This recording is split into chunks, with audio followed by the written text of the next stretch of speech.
मेरी आवाज जा रही है ना तुम लोग को?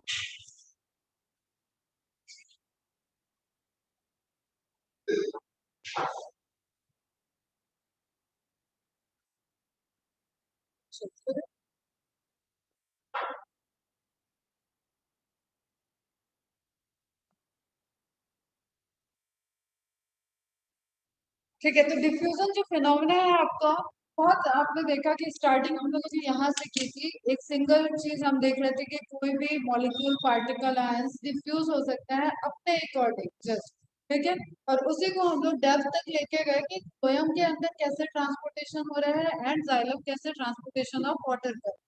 क्लियर। हमने देखा कि हर एक चीज में डिफ्यूजन तो रोल प्ले कर ही रहा है, क्योंकि हर एक पार्टिकल अपने डिफ्यूजन प्रेशर के अकॉर्डिंग उस मीडियम में डिफ्यूज होने की टेंडेंसी रखता है।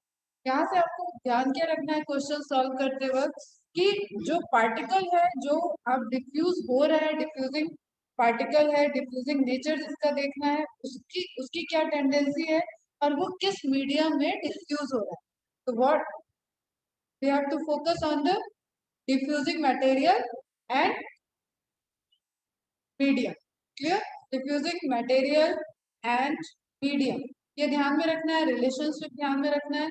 और इससे रिलेटेड आपको क्वेश्चंस आएंगे, ऐसे क्वेश्चंस आपको ध्यान में रखना है कि किसकी कितनी डिफ्यूजन पावर होगी। And diffusion is independent process. एक मीडियम में एक साथ कई पार्टिकल डिफ्यूज हो सकते हैं, number of particles molecules diffuse हो सकते हैं, लेकिन वो इंडिविजुअली अपने कंसंट्रेशन ग्रेडियंट के अकॉर्डिंग डिफ्यूज होंगे और उनका डिफ्यूजन डिपेंडेंट होगा जिस सिस्टम में वो डिफ्यूज हो रहा है उसके नेचर, और कितने डिफ्यूज हो रहे हैं उसको कोई मतलब। क्लियर है? तो डिफ्यूजन एक ही टाइम में एक पार्टिकल का और कई पार्टिकल का हो सकता है, और एक सिस्टम में दो डायरेक्शन में कई डायरेक्शन में डिफ्यूजन हो सकता है। Depends on the particle and there concentration gradient. तो इसमें हम जो रेट की बात करें तो डिफ्यूजन रेट सबसे फास्ट होता है गैसेस फॉर्म में, गैसेस डिफ्यूजन, गैस का गैस में डिफ्यूजन, या गैस का आप चलो गैस का गैस में डिफ्यूजन, लिक्विड का डिफ्यूजन, एंड सबसे स्लो होता है सॉलिड। सॉलिड के लिए आपको एक चीज ध्यान में रखनी है, सॉलिड के अंदर डिफ्यूजन होना ज्यादा इजी है कंपैरेटिवली टू सॉलिड को सॉलिड के मीडियम में डिफ्यूज करा। ठीक है, जिसका एग्जांपल एकदम आइस, और आइस के ऊपर आप कोई भी कलर डाई से आप रिलेट कर लो तो आपको एकदम अच्छे से समझ में आएगा। आप आइस क्यूब बनाते वक्त आइस क्यूब बन गया है, उसके ऊपर अगर आप एक कलर लगाओगे तो पूरी तरीके से डिफ्यूजिंग प्रॉपर्टी को शो करता है। क्लियर है? ठीक। अब ये तब तक डिफ्यूज होता है जब तक इक्विलिब्रियम अटेंड ना हो जाए, मतलब एक मॉलिक्यूल एक सिस्टम के अंदर मॉलिक्यूल इक्वली डिस्ट्रीब्यूट हो जाए, तब तक डिफ्यूजन चलता रहेगा जब तक वहां पे ग्रेडियंट जो है वो खत्म हो जाए। फिर हम एक स्पेशल टाइप ऑफ डिफ्यूजन की बात करते हैं जहाँ पे वाटर डिफ्यूज हो रहा है। वाटर के डिफ्यूजन को हम क्या बोलते हैं? ऑस्मोसिस। क्लियर? और इस डिफ्यूजन की स्टडी करने के लिए जो कंडीशन है उसमें आपको सेमी परमेबल मेम्ब्रेन की नीड है। विदाउट सेमी परमेबल मेम्ब्रेन आप इसको स्टडी नहीं कर पाओगे। एंड ये लेबोरेटरी में एक प्योर वाटर का, सिर्फ वाटर को आप देखोगे तब ट्रांसपोर्टेशन का सेमी परमेबल मेम्ब्रेन से देखोगे। और जब हम इसको लिविंग सिस्टम के अंदर की बात करें तो हमें पता है कि there is nothing like pure water. ठीक है, वो हमेशा एक सॉल्यूशन के फॉर्म में है, कुछ ना कुछ उसमें डिजोल्व है। वाटर जो है आपका यूनिवर्सल सॉल्वेंट है, अच्छी टेंडेंसी रखता है आयनिक फॉर्म को, नॉन आयनिक इलेक्ट्रोलाइट्स को और आयनिक इलेक्ट्रोलाइट्स सबको वो डिजोल्व करके रखता है अच्छे से। ये कैरी करने की उसके पास टेंडेंसी है, इस वजह से हम यूज करते हैं। अब हमें फिर याद रखना है कि जब हम डिफ्यूजन की बात कर रहे हैं तो डिफ्यूजन एक तो जब हम लिविंग सिस्टम में आगे बात कर रहे हैं तो वहां पे सिंपल डिफ्यूजन है, मतलब ऐसे पार्टिकल जिनकी लिपिड लेयर से एफिनिटी हो, तो लिपिड लेयर के थ्रू क्रॉस कर सकते हैं। क्लियर? वो हो जाएंगे सिंपली डिफ्यूज, जिसमें आपको गैसेस डिफ्यूजन के टाइम देखने को मिलेगा कि जब आपके एल्वेलाई और कैपिलरी के बीच में एक्सचेंज हो रहा है या ब्लड से आपके सेल में जा रहा है तो वहां पे ये सिंपल लिपिड लेयर से ट्रांसपोर्टेशन हो जाए। ठीक है, तो इसको बोल देते हैं सिंपल। और जब हमने प्लांट के सॉरी प्लाज्मा मेम्ब्रेन के अंदर के चैनल को यूज करना चाहा तो उस तरीके के ट्रांसपोर्टेशन को या उस तरीके के यहाँ पे डिफ्यूजन की बात करें तो फैसिलिटेड डिफ्यूजन, मतलब कोई फैसिलिटी दी है। इमेज भी ध्यान में रखना है, इमेज बेस्ड क्वेश्चन ध्यान में रखना एनसीईआरटी के इमेज लेबलिंग अच्छे से। इसको पढ़ने का तरीका मैंने बताया है कि जस्ट आप कॉपी इसकी बना लो, एक रजिस्टर बना लोगे, सारी इमेज उसमें होंगे, तो दैट विल बी बेटर। एक आप क्विक रिवीजन करते हो कि सिर्फ आज डायग्राम बेस्ड स्टडी करना है। आप एनसीईआरटी 11th की उठा रही हो, उसके आपके सबके पास जेरोक्स है, फाइल में अरेंज है, तो आप उस दिन सिर्फ और सिर्फ उसको रिवाइज करो। क्लियर है बेटा? तो आपको लेबलिंग हटा के, जैसे आप अभी कैसे पढ़ रहे हो, अगर जेरोक्स नहीं है तो आप इस पे थंब रख लो अपना, ठीक है, खुद से पूछो कि यहाँ पे क्या होगा, ये क्या है, तो जस्ट इमेज को स्टडी कर। तो डिफ्यूजन और फैसिलिटेड डिफ्यूजन, फिर डिफ्यूजन किससे अफेक्टेड हो रहा है, टेम्परेचर का क्या इफेक्ट होगा, मॉलिक्यूलर मास कैसा होगा, जितना बड़ा साइज होगा पार्टिकल का वो उतना धीरे डिफ्यूज करेगा, जितना स्मॉलर होगा उतना फास्ट डिफ्यूज करेगा। सिस्टम का टेम्परेचर अगर बढ़ाएंगे तो वहां पे थर्मल एनर्जी बढ़ेगी पार्टिकल्स के अंदर, काइनेटिक एनर्जी बढ़ेगी एंड कोहेजन बढ़ेगा। कोहेजन से क्या होगा कि वो तेज से डिफ्यूज करेगा, तो रेट ऑफ डिफ्यूजन बढ़ जाएगा। मॉलिक्यूलर मास से रेट ऑफ डिफ्यूजन घट रहा है, इनवर्सली प्रोपोर्शनल, ठीक है। एंड थिकनेस ऑफ बैरियर, जिस चीज से उसको डिफ्यूज होना है, ट्रांसपोर्ट करना है, अगर उसकी थिकनेस हाई होगी, बढ़ेगी, तो ऑब्वियसली डिफ्यूजन कम हो जाएगा। कंसंट्रेशन ग्रेडियंट, जितना डिफरेंस ज्यादा होगा, concentration higher to lower is different thing, gradient मतलब हायर माइनस लोअर, तो ग्रेडियंट जितना ज्यादा होगा डिफ्यूजन रेट उतना फास्ट होगा। क्लियर? ग्रेडियंट ज्यादा है मतलब हायर और लोअर की लिमिट में डिफरेंस ज्यादा है, क्लियर, तो diffusion fast. Surface area volume basis, जितना सरफेस एरिया ज्यादा होगा उतनी तेजी से उस जगह पे डिफ्यूज कर जाए। Concentration gradient higher gradient diffuse faster, lower होगा तो डिफ्यूज स्लोअर, और डायरेक्शन क्या हो जाएगा, हायर टू लोअर, ठीक है। पर्टिकुलर जो डिफ्यूजिंग पार्टिकल है वो अपने हायर कंसंट्रेशन से lower concentration, medium, slowest, fastest. Temperature के इफेक्ट के लिए मैंने Q10 वैल्यू बताया था, मतलब आप वेलोसिटी देख रहे हो रिएक्शन की, डिफ्यूजन की रेट को आप मेजर कर रहे हो at temperature T and T-10 या T+10, या तो प्लस करके या माइनस करके, आप 10 का उसमें चेंज करके आप मेजर करते हो, तो उसको बोलते हैं क्यूसेंट वैल्यू, ठीक है। फॉर्मूला ध्यान में रखना न्यूमेरिकल के लिए, ठीक है। Higher temperature rate at higher temperature, rate at lower temperature, तो आप बढ़ा रहे होगे तो बढ़ाने वाला हायर हो जाएगा, नहीं तो जो नॉर्मल है वो आपका हायर रहेगा, और जो आपने -10 किया है वो आपका लोअर टेम्परेचर होगा। डेंसिटी ऑफ डिफ्यूजन पार्टिकल आगे इनवर्सली प्रोपोर्शनल होता है, और root of density of diffusing particle होता है। मीडियम का कंसेंट्रेशन, इसका भी इनवर्सली प्रोपोर्शनल होगा, अगर मीडियम बहुत कंसेंट्रेटेड होगा तो डिफ्यूजन में उसको हिंड्रेंस ज्यादा आएगी, तो डिफ्यूजन का रेट स्लो होगा। कंसेंट्रेशन ग्रेडियंट तो higher, stiffness, osmosis phenomena, scientist वगैरह बेटा आज हम कुछ नहीं बोल रहे, रुकेंगे नहीं ज्यादा, ठीक है। साइंटिस्ट आपको ध्यान में रखने, सारे जितने साइंटिस्ट आए हैं क्या बोल रहे हैं, कौन टर्म दे रहा है, कौन डिस्कवरी किया है, कौन प्रोसेस को बताया, क्लियर। एक होता है प्रोसेस आया, नेट टर्म आता है, तो आपको अलग अलग साइंटिस्ट ध्यान में रखें।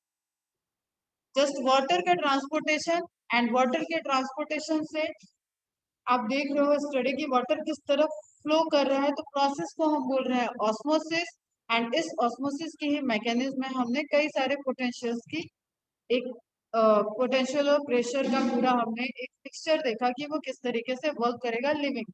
लेकिन जब हम लेबोरेटरी में देख रहे हैं तो सेमी परमेबल मेम्ब्रेन के थ्रू हम ट्रांसपोर्टेशन कर रहे हैं, और उस ट्रांसपोर्टेशन में,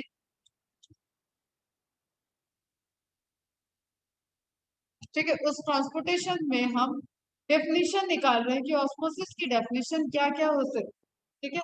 मोर water to less water transportation करेगा, higher concentration of solvent to lower concentration of solvent करेगा, higher free energy of solvent to lower free energy of solvent करेगा, एंड हायर वाटर पोटेंशियल से lower water potential, and low concentration of solution कब रहेगा इसके अंदर, high water, clear, ये इससे related हो। लो कंसेंट्रेशन ऑफ सॉल्यूशन से हायर कंसेंट्रेशन ऑफ सॉल्यूशन, तो ये सभी ऑस्मोसिस की डेफिनेशन हो गई जब हम उसको किसी सॉल्यूशन के साथ देख रहे हैं कि डिफ्यूज हो। क्लियर है बच्चे?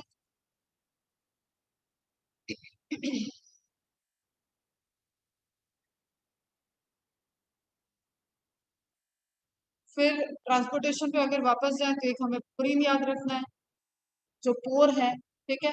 इंपॉर्टेंट पोरीन प्रोटीन्स होते हैं, टाइप ऑफ प्रोटीन्स यहाँ पे रहते हैं। वाइडर कैटेगरी आप समझ लो कि प्रोटीन की कुछ कैटेगरी है जिसमें वो मिलके एक पोर जैसा स्ट्रक्चर बना रहे हैं, जिससे अकॉर्डिंग टू साइज कोई भी पार्टिकल मूव कर सकते। वाटर के लिए स्पेसिफिक है, जो कि 8 टाइप के डिफरेंट टाइप के प्रोटीन पोरीन से बने हुए हैं और उसको बोलते हैं एक्वापोर। क्लियर? इसके थ्रू वाटर बल्क अमाउंट में ट्रांसपोर्ट हो सकता है। अगेन फिगर है, यूनिपोर्ट एक डायरेक्शन में ट्रांसपोर्टेशन हो रहा है, जिससे प्लाज्मा मेम्ब्रेन के थ्रू वाया फैसिलिटी को लेके चैनल के थ्रू या तो टनल या तो कैरियर, या तो ऑलवेज ओपन या तो बाइंड करके ओपन होगा और फिर क्लोज हो जाए। क्लियर? एंटीपोर्ट जब दो मॉलिक्यूल अपोजिट डायरेक्शन में ट्रांसपोर्ट कर रहे हैं, सिम्पोर्ट जब दो मॉलिक्यूल एक डायरेक्शन में ट्रांसपोर्ट कर रहे हैं, उस टाइम भी आपका हो जाएगा सिम्पोर्ट। जैसे कल आया था H+ और सुक्रोज, एक इमेज में मैंने दिखाया, ठीक है, एक साथ आया। ग्लूकोज और सोडियम आए, ग्लूकोज एंड सोडियम आए, ये सब आता रहेगा जैसे जैसे फिजियोलॉजी जो किडनी वगैरह सब पढ़ोगे तो वहां पे आएगा। इंसुलिन का, डाइजेशन का, ये सब जहाँ पे आपको देखना है कि हार्मोनल इम्पैक्ट कैसे होगा, वहां पे कुछ कुछ चीजें बताएंगे। और सोडियम पोटेशियम पंप इसके लिए एकदम अच्छा वाला एग्जाम्पल है। सोडियम और पोटेशियम का अंदर ट्रांसफर होना एंड बाहर ट्रांसफर, ठीक है, दोनों एक साथ अपोजिट डायरेक्शन में, एंटीपोर्ट हो गया।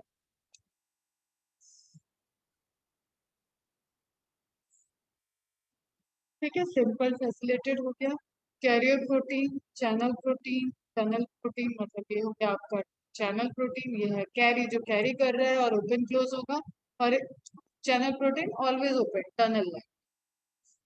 अब यहाँ पे आप एक कंपैरेटिवली ये टेबल से ध्यान से सॉल्व करना है, कोई ऐसी बड़ी इंफॉर्मेशन नहीं। अगर आपको सब समझ में आ गया तो ये सब चीजें ऐसी लगती है कि मतलब लगता है कि क्या पढ़ा रही, ठीक है, आता ही है, इस तरीके का हो जाता है। जैसे अभी इसको पकड़ के पढ़ाना, बैठ जाओ, मॉर्फोलॉजी रिवाइज हो, पीछे बैठ के कोई सो रहा है, कोई ऑनलाइन, लेकिन अटेंड कर रहे हैं बच्चे। मैडम पता है पायलट करता है, जैसे पढ़ते रहो, एग्जाम्पल बताओ, बोलती बात, साइंटिफिक नेम बताओ, बोलती, अरे ये पता है तो अब टाइम दो कि साइंटिफिक नेम याद कर लो। ठीक है, पढ़ो जो चीज का, जो चीज पता है उसके थोड़ा सा अपर लेवल, क्योंकि उतना बहुत बच्चों को पता है, तुम्हें को नहीं पता है, इंडिया में कंपटीशन निकालना है। ठीक है, तो आप इस टेबल पे ध्यान दो, छोटा सा इसका कोई भी कॉम्बिनेशन पूछ सकता है या पूरी टेबल पूछ सकता है, तो आपको ध्यान में रखना है। सिंपल डिफ्यूजन में मेम्ब्रेन प्रोटीन की रिक्वायरमेंट नहीं होगी। सिंपल डिफ्यूजन हाईली सेलेक्टिव नहीं होता है। ट्रांसपोर्ट सैचुरेट नहीं हो सकता क्योंकि वहां पे कोई प्रोटीन चैनल को यूज नहीं कर रहे हैं। अपहिल ट्रांसपोर्टेशन, ये हिल हो गया, ये उसका अपहिल मतलब एक्टिव, ये डाउन हिल मतलब पैसिव। क्लियर? अपहिल ट्रांसपोर्टेशन नहीं होगा। रिक्वायर्ड सर्टिफिकेट एनर्जी नहीं। यहाँ पे फैसिलिटेड ट्रांसपोर्ट में मेम्ब्रेन प्रोटीन की जरूरत है। हाईली सेलेक्टिव हो गया क्योंकि प्रोटीन कैरियर जो है वो एक तरीके से सेलेक्ट करेगा और तभी वो ट्रांसपोर्टेशन कराएगा। ट्रांसपोर्ट सैचुरेट हो सकता है कि जब सारे प्रोटीन चैनल इंगेज होंगे तो वहाँ सैचुरेशन आ जाएगा। अपील नहीं है। एंड एटीपी एनर्जी, अब ये दोनों क्या हो गया आपके पैसिव ट्रांसपोर्ट। ये हो गया आपका एक्टिव ट्रांसपोर्ट, सेलेक्टिव होगा भाई, ट्रांसपोर्ट सैचुरेट हो सकता है। Appeal transportation yes, ATP energy yes, special membrane protein obviously yes, क्योंकि हाईली सेलेक्टिव है तो उसकी नीड होगी। ठीक, फिर बात आ जाती है प्लांट वाटर रिलेशनशिप। जब हम प्लांट वाटर रिलेशनशिप की बात कर रहे हैं तो हमें ये सारे जो डेटा हैं, that is the important question solve भी होंगे तो मिल रहा होगा वाटरमेलन सीड, और इसको अरेंज करना किसमें हायर अमाउंट है, तो आपको ध्यान में रखना। ठीक है, हाइड्रोफाइट्स का कंसेंट्रेशन वाटर का कैसे होगा, वाटर के अंदर स्टोर फॉर्म में होना अलग है, वाटर को एज अ पासेस यूज कर रहा है दैट इज अलग। वाटरमेलन हमेशा आगे होगा क्योंकि वो वाटर को स्टोर करके रख। ठीक है, तो 92% जो आपको दिया है ये ध्यान में रखिए। 10 to 15% dry weight fresh weight का जो मैंने बताया था वो चीजें ध्यान में रखिए।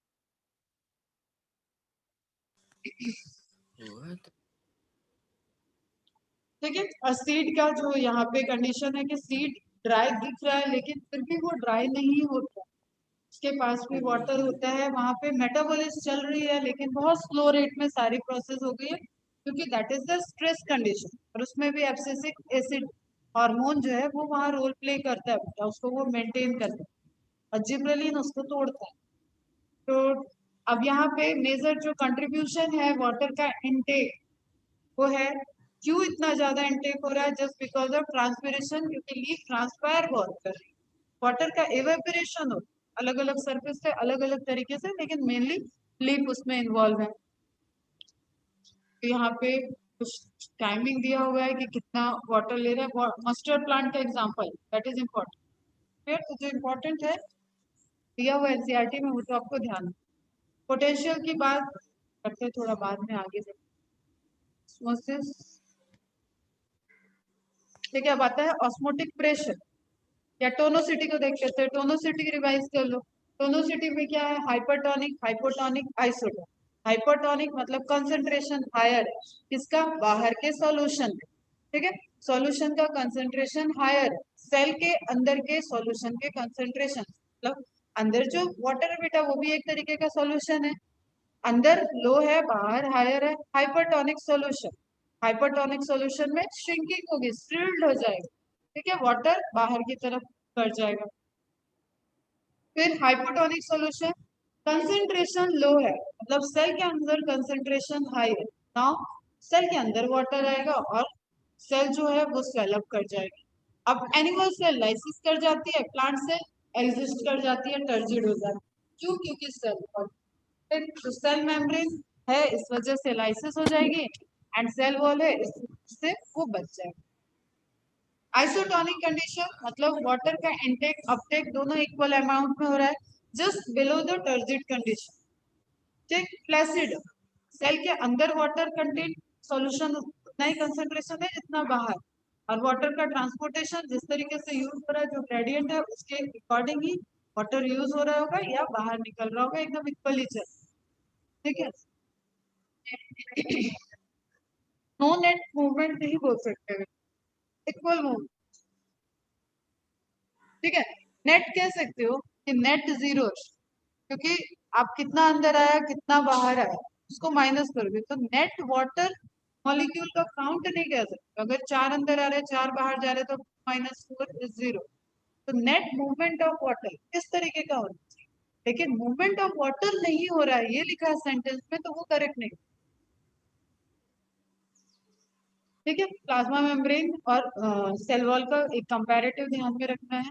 Isotonic flaccid condition, hypotonic turgid condition and hypertonic straight condition, या इसको प्लाज्मोलाइसिस हो जाएगा जब ये कंसंट्रेशन आप लॉन्ग टर्म के लिए मेंटेन रखे हो और वो सेल उसी में डूब।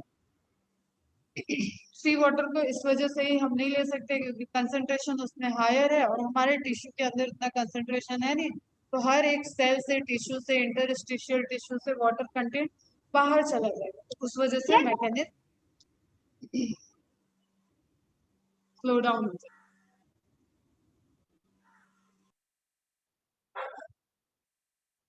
क्लियर है यहाँ तक? ठीक है, उसी में एक्सोऑस्मोसिस हो गया, एंडोऑस्मोसिस हो गया। फिर जो हम मेजरमेंट करते हैं, जो हम प्रोसेस को स्टडी करते हैं, उस apparatus को बोलते हैं ऑस्मोस्कोप, और जो हम प्रेशर को मेजर करते हैं उसको बोलेंगे ऑस्मोमीटर। तो एनसीईआरटी का ऑस्मोमीटर दिया है पोटैटो के लिए, दैट इज ऑस्मोस्कोप।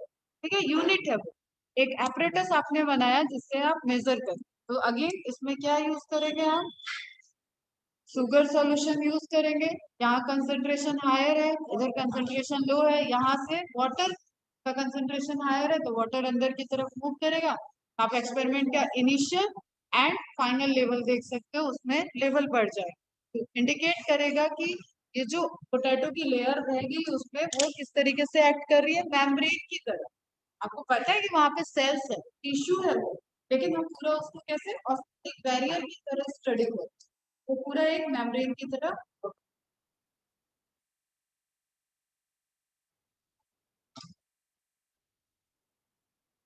अब इसे ट्रांसपोर्टेशन के लिए अगर आप रोकना चाहोगे तो एक प्रेशर लगाना पड़ेगा आपको।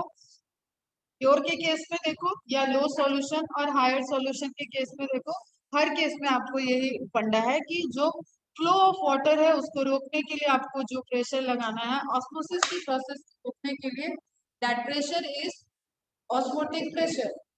तो ये एक्सटर्नल प्रेशर है, ठीक है। ये हम जब लेबोरेटरी में देख रहे हैं तो ये हमें एक्सटर्नली लगाना पड़े, लेकिन हम इसको जब बढ़ा दें, इस प्रेशर को हम रोकने से और बढ़ा दें तो हमें दिखता है कि रिवर्स ऑस्मोसिस हो सकती है, ठीक है। और ये रिवर्स ऑस्मोसिस ही वर्क कर रहा है जो आपका कंसंट्रेशन ग्रेडियंट के अकॉर्डिंग ऑस्मोटिक पोटेंशियल वाटर को अंदर लेता है। ऑस्मोटिक प्रेशर वाटर को डिफ्यूज करा रहा है just because of osmotic potential, clear. और एक पॉजिटिव वैल्यू है, एक नेगेटिव वैल्यू है, जिससे आप पुश कर रहे हो वो पॉजिटिव हो गया, जो खींच रहा है वो नेगेटिव हो, ठीक है बच्चों। प्योर सॉल्वेंट का केस, सॉल्यूशन का केस, लोअर कंसंट्रेशन, ये सब आपको ध्यान में रखना है।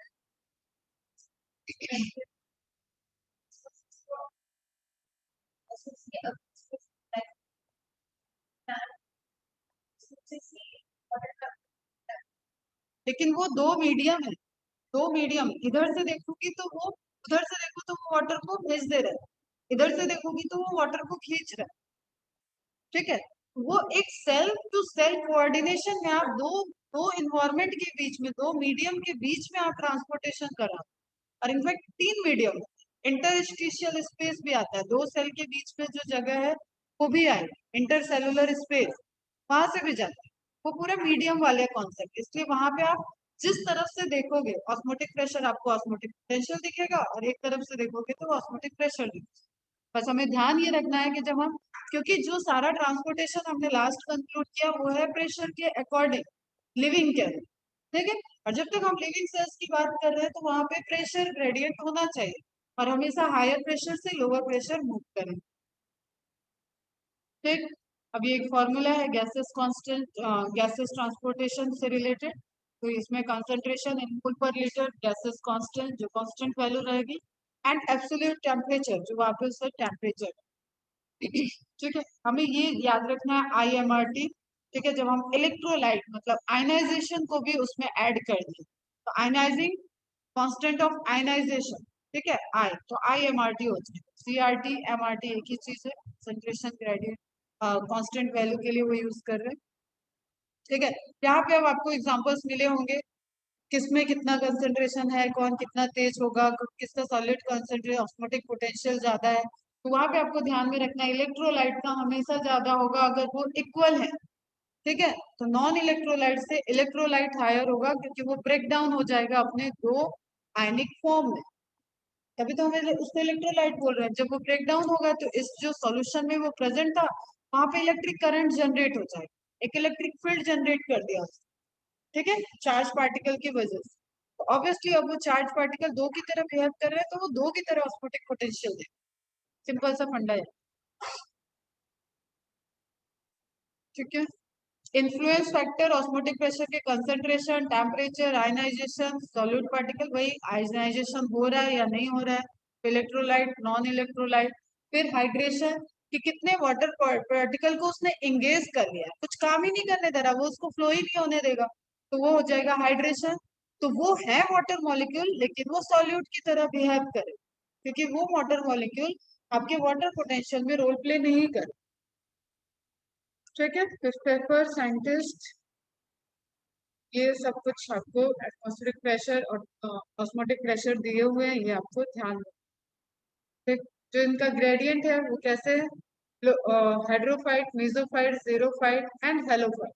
हेलोफाइट मतलब साल्टी, मार्शी, ठीक। Lowest osmotic pressure is found in aquatic plants और हाइड्रोफाइट। तो जितना आपको ज्यादा वाटर प्रेजेंट है उतना कम ऑस्मोटिक प्रेशर लगाना पड़ेगा, जितना कम वाटर प्रेजेंट होगा उतना फोर्सफुली वाटर को भेजना होगा, तो ऑस्मोटिक प्रेशर बढ़ जाएगा। ऑस्मोटिक पोटेंशियल की बात करें तो ऑस्मोटिक पोटेंशियल जो सॉल्यूट का पोटेंशियल है, एक वाटर के मूवमेंट की बात कर रहे हैं, वो वाटर का मूवमेंट डिपेंडेंट है क्योंकि प्योर नहीं है, वहां पे सॉल्यूशन है लिविंग के अंदर, तो सॉल्यूशन के कंसंट्रेशन पे वो डिपेंडेंट हो। सॉल्यूशन का कंसंट्रेशन किस पे डिपेंडेंट है, जो सॉल्यूट उसमें डिसॉल्व है। तो हर एक सॉल्यूट के अंदर जो पोटेंशियल पावर है वाटर को पुल करने, ठीक है, दैट इज ऑस्मोटिक पोटेंशियल या solute potential. The change in free energy of solvent, अब आप इसको प्योर के रिस्पेक्ट में स्टडी करोगे तो प्योर वाटर के अंदर 100 मॉलिक्यूल वाटर का था, अब यहाँ पे आपने 5 मॉलिक्यूल NaCl के ऐड कर दिए, ठीक है। तो चेंज इन फ्री एनर्जी, ये 100 में से 5 आपके इन्वॉल्व हो गए, चलो शुगर ऐड कर रहे हैं हम, NaCl तो ब्रेक डाउन हो जाएगा, शुगर ऐड कर रहे हैं तो 5 आपके इन्वॉल्व हो गए इस शुगर को डिसॉल्व करने में, तो ये हो गया 95 प्लस 5। क्लियर है बेटा? तो ये जो आया ये फ्री एनर्जी में चेंज आया 5 की वजह से, तो change in free energy correct है। सॉल्वेंट की फ्री एनर्जी, सॉल्वेंट की free energy, pure water is solvent and solution में जो सॉल्वेंट है वो भी वाटर है, तो सॉल्वेंट की फ्री एनर्जी में change by the solute is called osmotic potential. Clear? Osmotic pressure of a solution can be measured as a real pressure only by osmometer. Otherwise, in normal situation, it is only a potential pressure जो आप water के अंदर आने की वजह से, जिसको आप टर्गर प्रेशर कह रहे थे आगे जाके मॉडर्न स्टडी में उसको टर्गर प्रेशर से रिलेट करते हैं, उस वही क्या है जो हम मेजर कर सकते हैं, ठीक है। कि उस पर्टिकुलर यूनिट एरिया, एक सेल के यूनिट एरिया में किस अमाउंट में प्रेशर लग रहा है उसको हम मेजर कर सकते हैं। Osmotic pressure is equal to osmotic potential, negatively होगा, डिनोट करेंगे इसको साई पी साई एस से। क्लियर है बेटा? Psi W water potential. Chemical potential मतलब आप जिस केमिकल की स्टडी कर रहे हो, जिस इन्वायरमेंट की स्टडी कर रहे हो उसका पोटेंशियल, ठीक है। तो आप जब सॉल्यूशन की बात कर रहे हो तो उस पूरे सॉल्यूशन का पोटेंशियल, जो कि किसकी वजह से, वाटर की वजह से, हम जब मूवमेंट की बात करें तो यहाँ पे आप जो आपको क्वेश्चन मिला होगा वहां पे water potential is related to chemical potential, ठीक है। अब ध्यान देना उस क्वेश्चन में, मुझे पता है कौन से क्वेश्चन मॉड्यूल में मिला हो, ट्रांसपोर्टेशन, ठीक है। तो वहां केमिकल क्या हो गया आपका, water, water is a chemical. Water potential क्योंकि सॉल्यूट पोटेंशियल अलग से दिया हुआ है, तो सॉल्यूट दे दिया है तो दूसरा वाला क्या हो गया, वाटर पोटेंशियल। अपने आप में सॉल्यूट पोटेंशियल भी केमिकल है, ठीक। आपको कंफ्यूज नहीं होना, chemical is broader term, chemistry आ गया, केमिकल कंपोनेंट की बात करें तो सॉल्यूट दिया हुआ है तो एक ही बच गया सॉल्वेंट, तो सॉल्वेंट को आपको ले लेना है केमिकल पोटेंशियल। क्लियर है? Cell as an osmotic system, the cell wall is freely permeable, तो वो ऑस्मोटिक बैरियर नहीं होगी। ऑस्मोटिक बैरियर आपका क्या है, tonoplast, cell membrane and cytoplasm, ये तीनों मिलके आपका क्या बन रहा है, ऑस्मोटिक बैरियर। एक प्लांट सेल के अंदर हम बात करें तो यही ऑस्मोटिक बैरियर है, और एनिमल सेल के अंदर अगर आप बात करोगे तो प्लाज्मा मेम्ब्रेन एंड आपका प्रोटोप्लाज्म, ठीक है। प्लाज्मा मेम्ब्रेन, प्रोटोप्लाज्म, क्योंकि न्यूक्लियस के अंदर बहुत ऐसा नहीं होता कि वो जाके सेंट्रल वैक्यूम की तरफ फूल जाएगा, न्यूक्लियस अपने आप में double membrane full on security लेके बैठा हुआ, बॉस बैठा है उसके अंदर, अब बॉस के अंदर बाहर नहीं आ सकती, उसको तो बचा के बाहर ही रख लो, ठीक है। तो सिग्निफिकेंस ऑस्मोसिस का क्या है, जो हम पूरी चीजें देख रहे थे कि किस तरीके से रूट प्रेशर, किस तरीके से वाटर का डिफ्यूजन हो रहा है, किस तरीके से ट्रांसलोकेट कर रहा है, तो ये सब है क्या, सिग्निफिकेंस। क्लियर? तो टर्जिडिटी से रिलेटेड, प्रेशर पोटेंशियल से रिलेटेड, उन सब में आपका ऑस्मोसिस रोल प्ले कर रहा है। यहाँ पे कुछ फंक्शंस दिए हुए हैं, जैसे रूट हेयर्स में रूट एब्जॉर्प्शन, फिर टच मी नॉट में जो लीव्स का सिकुड़ना है, आपके छूते ही वो लीव कैसे हो रही है, तो उसमें भी ऑस्मोसिस रोल प्ले कर रहा है। तो इन सारी मैकेनिज्म के अंदर ऑस्मोसिस का आपको, हाँ वो स्टिमुलाई है, आपका टच करना उसके लिए बहुत फास्ट स्टिमुलाई है, जैसे आपका हाथ किसी गर्म तवे या किसी हॉट सरफेस से टच होता है तो आप कितने तेजी से हटाते हैं, सेकंड भी लगेगा, आप कुछ और कर रहे होगे लेकिन वो अपने आप रिफ्लेक्स एक्शन में हट जाता है, तो वहां ऐसा कोई नर्वस सिस्टम नहीं है, तो एक स्टिमुलस की तरह टच करते ही वो वहां पे पूरा ऑस्मोसिस होगा, वाटर तुरंत वहां से आसान हो जाएगा एंड वो उसका उड़ जाएगा, ठीक है। डिफ्यूजन प्रेशर, जिस प्रेशर से डिफ्यूज हो रहा है उसी को हम क्या बोलेंगे, डिफ्यूजन प्रेशर। प्योर सॉल्वेंट का डिफ्यूजन प्रेशर 1236 एटमॉस्फेरिक, ठीक है। मतलब वाटर का पूछ ले तो भी यही होगा, प्योर सॉल्वेंट वाटर का एटमॉस्फेरिक डिफ्यूजन प्रेशर कितना है, सबसे हायर है 1236, it is always higher than its solution, और सबसे हायर यही होगा। जैसे हम बोले कि वाटर पोटेंशियल, तो सबसे हायर कब होता है, प्योर टाइम, पॉजिटिव, जितना ज्यादा पोटेंशियल उतनी तेजी वो डिफ्यूज हो सकता है, इसका मतलब उसके अंदर उतना तेज उतना ज्यादा डिफ्यूजन प्रेशर है। मैक्सिमम डिफ्यूजन प्रेशर किस पे होगा, प्योर सॉल्वेंट, ठीक है। प्योर सॉल्वेंट का एटमॉस्फेरिक प्रेशर मतलब प्रेशर को आप देखोगे तो वो कितना होता है 1236 atmospheric pressure. Moves from their higher concentration to lower concentration and the rate of diffusion with increasing in size of decreases with increase, ये हमने पैरामीटर पहले भी देखा है। डीपी आ गया। नाउ डिफ्यूजन प्रेशर ग्रेडियंट, जो दो जगह का प्रेशर है, एक dp1 हो गया, एक dp2 है, इन दोनों के बीच में डिफरेंस इस डिफ्यूजन प्रेशर ग्रेडियंट। तो difference between the diffusion pressure at two places upon the distance of diffusion, distance medium भी देखते हैं यहाँ पे, इसलिए ये हो जाता है डिफ्यूजन प्रेशर का ग्रेडियंट का पूरा फॉर्मूला। लेकिन जनरली आपको क्या ध्यान में रखना है, difference between two diffusion pressure, हमेशा किसका मैक्सिमम होगा, प्योर वाटर। सिग्निफिकेंस क्या है, अगेन आप ऑस्मोसिस को ही तो डिफ्यूजन बोल, मतलब डिफ्यूजन को ऑस्मोसिस बोल रहे हो। जब आप सेल के अंदर पढ़ रहे हो तो एक स्पेसिफिक टाइप का जब देखोगे कि पूरा वाटर ट्रेवल कर रहा है सॉल्यूट के साथ, दैट इज डिफ्यूजन। वाटर अपने अकॉर्डिंग डिफ्यूज कर रहा है, दैट इज ऑस्मोसिस। सॉल्यूट भी डिफ्यूज कर रहा है, तो पूरी प्रोसेस क्या होगी, दो पार्टिकल या नंबर ऑफ पार्टिकल्स एक साथ मीडियम में डिफ्यूज हो रहा है। तो जो सिग्निफिकेंस आप ऑस्मोसिस का देख रहे थे वाटर के रिस्पेक्ट में, और आपको पता है वाटर मिनरल्स को भी ट्रांसपोर्ट करा रहा है और शुगर को भी ट्रांसपोर्ट करा रहा है, फूड को भी ट्रांसपोर्ट, तो आप हर जगह उस चीज को अप्लाई कर सकते हो। वही हो गया आपका डिफ्यूजन का सिग्निफिकेंस। गैसेस एक्सचेंज डायरेक्ट है, कार्बन डाइऑक्साइड ऑक्सीजन इनका डिफ्यूजन हो रहा है, तो सिग्निफिकेंस एक बार